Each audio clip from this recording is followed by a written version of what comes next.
Hey everyone, yesterday you read the story Daughter of Invention on Common Lit. Today we're going to keep working with that. Before you begin, make sure that you went and checked in on campus for your attendance. Make sure that you also did your journal. The journal is on Schoology right under this agenda slide. And then you're going to do the theme review. So to do the theme review, you need to have Daughter of Invention read. So if you didn't read the whole thing or if you still have a little bit left, go back and finish that before you do this. Once you have it finished, click on theme review right here. And it'll bring up this slideshow. This slideshow goes over themes. So let's go over it a little bit together. So the first thing that I want you to do on a Google Doc is to write a one-word summary of Daughter of Invention. So some examples might be like for Beauty and the Beast. An example might be acceptance or loneliness or fear. If you were doing The Lion King, you might do friendship or revenge or leadership. So write down one word that summarizes the entire story of Daughter of Invention. Let's go over theme basics. So, an author's message is what your theme is. So it's what the author is trying to tell you. Usually this is about the world or about society or civilization. It's about people and what we do. It must be universal. So it shouldn't be just about one person. It shouldn't be specific to the text. So you shouldn't have any of the characters' names in this. It should apply to me, to you, to the crazy cat lady down the street. It should apply to everybody. It should also be a full sentence. In order to make sure that you have your theme statement in a full sentence, we give you this outline, which should be a review from last year. So we should have a topic, a claim, and a qualification. The topic, remember, is the main idea. So this is usually only one or two words, and it should be universal. It should apply to everybody. So some examples that commonly show up in literature are love, friendship, power, survival. Those are all common topics that show up across pieces of literature. So for example, if I were doing Beauty and the Beast, fear might be my main topic. Next, we're going to look at the claim. So the author's argument about the topic shows up in the claim. So this always starts with a verb. That could be an action verb or an auxiliary verb. An auxiliary verb are the verbs that are state of being words. They're not actually like action verbs.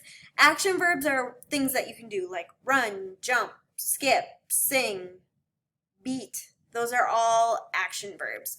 An auxiliary verb is a state of being verb. So those are words like am, are, be, been, was, so, is. Those are all auxiliary verbs.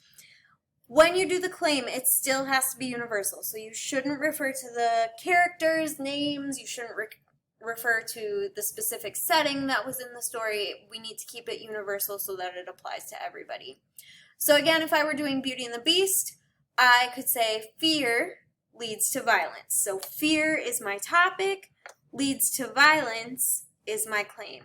Leads is my verb. The last part of your theme statement is the qualification. So this is the situation where the topic and the claim are true. So this part of our theme statement answers questions like who, what, when, where, or why.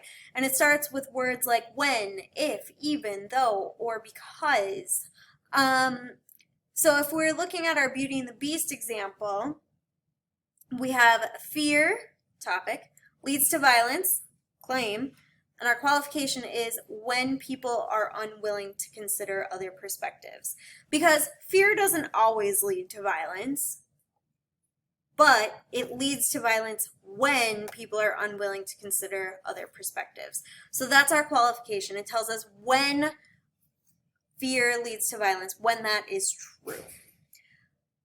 Your topic, claim, and qualification can go in any order. So if your theme statement makes more sense to put your qualification first, you are able to do that as long as you have all three parts. So this would still make sense if it said, when people are unwilling to consider other perspectives, fear leads to violence. It would still make sense. You just have to figure out which way your sentence is going to make the most sense and what order you want to put that in. So now it's time to create. You guys are going to take your one-word summary that you did at the beginning of this, and you guys are at home today. So click on this. So for the daughter of invention, you're going to turn your one-word summary, this should say word, not sentence. You're going to turn your one-word summary into a theme statement and type it on a Google Doc. You can type it on the same Google Doc you have open right now. So this has to include a topic, a claim, and a qualification. So when you're done, go to the next slide. After you have your theme statement written, now you have to go and find a quote that supports that theme statement. So go back onto Common Lit, open up that story, go through it, and find a quote that goes along with that theme statement. All right, same thing. Go ahead and find another quote that supports that theme statement or shows that that theme is present in your story. Add it to your Google Doc.